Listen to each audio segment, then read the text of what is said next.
Hi friends, I am Jyoti. I am Kanishka. Real impact 0720 में आपका स्वागत है।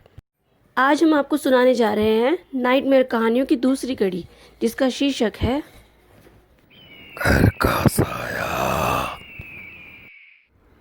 आज की कहानी की मुख्य किरदार है 7 साल की रिम्मी। रिम्मी अपने घर में सबसे छोटी थी और सब उसे बहुत ही प्यार करते थे। वो हमेशा सबके साथ बहुत सी शैतानियाँ करती रहती थी। जब कोई उसे डांट देता तो मानो आसमान ही सर पर उठा लिया करती थी और शाम होने का इंतज़ार करती। जब पापा दफ्तर से वापस आते तो जमकर सबकी शिकायत लगाती और कहती, पापा, दीदी ने मुझे डांटा और मारा भी। अरे अरे रिम्मी, रोती क्यों हो? इधर आओ, देखो तुम्हारे पापा आ गए हैं। रिम्मी, किसने डांटा रिम्मी को? चलो चलो चुप हो जाओ, आओ आओ इधर आओ।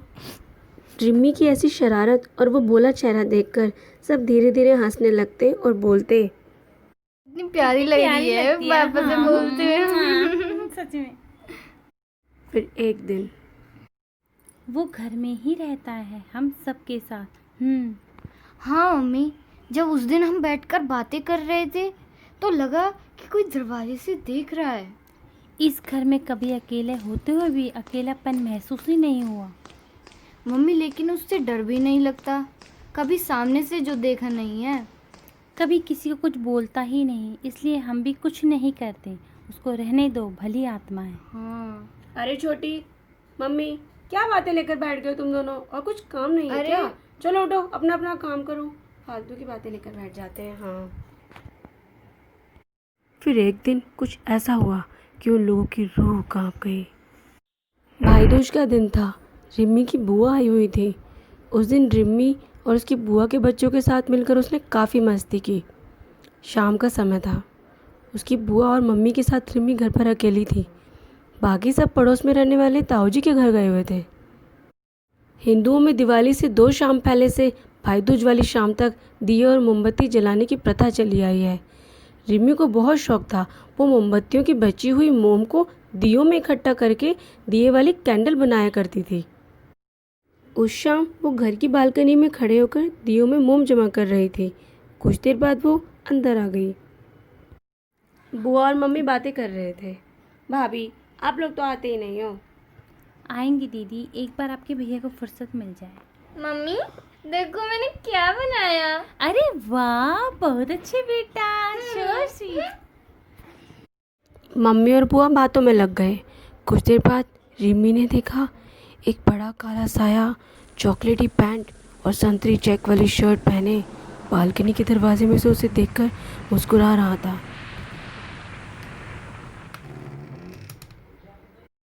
उसकी सिर्फ धुंधली सी आंखें और मुस्कुराहट ही दिखी, बाकी चेहरा नजर सा नहीं आया।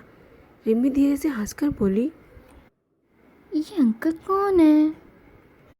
वो साया चलने लगा।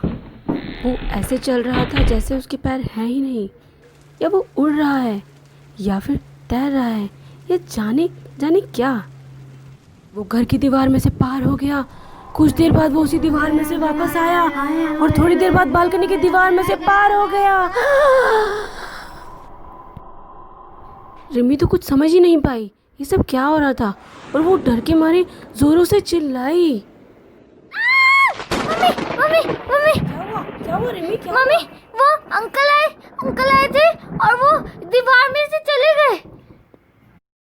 रिम्मी तो कुछ समझ ही नहीं पाई, लेकिन उसकी बुआ और मम्मी समझ गई थी।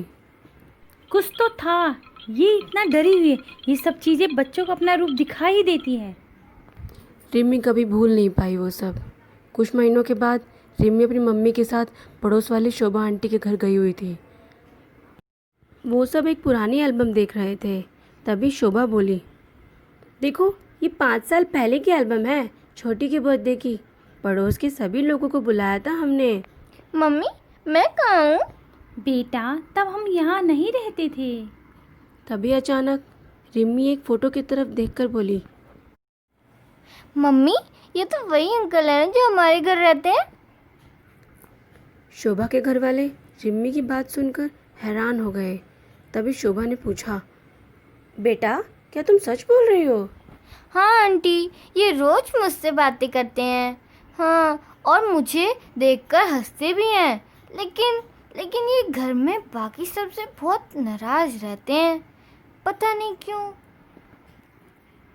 अरे शोभा बहन जी, बच्ची है, जाने दो। शोभा धीरे से बोली, आपकी बेटी सच बोल रही है। अक्सर लोग आपकी बालकनी में एक साया घूमता देखते हैं।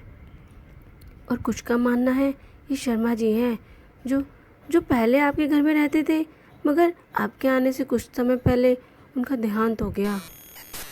कुछ समय बाद वो साया अक्सर घर में सभी को दिखने लगा।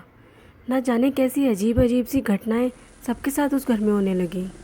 इन सब बातों से परेशान होकर रिम्मी और उसके घर वालों ने वहाँ से घर बदल दिया। वहाँ के लोगों के मुताबिक वो साया अब भी वहीं रहता है। रिम्मी के परिवार के जाने के बाद कोई और परिवार उस घर में टिक नहीं पाया। वो साया अब भी उस घर की बालकनी में घूमता नजर आता है। तो इतनी सी थी आज की कहानी। अगर आपको हमारी वीडियो पसंद आती है तो इसे लाइक करें, शेयर करें और हमारे चैनल को सब्सक्राइब करें। Thank you.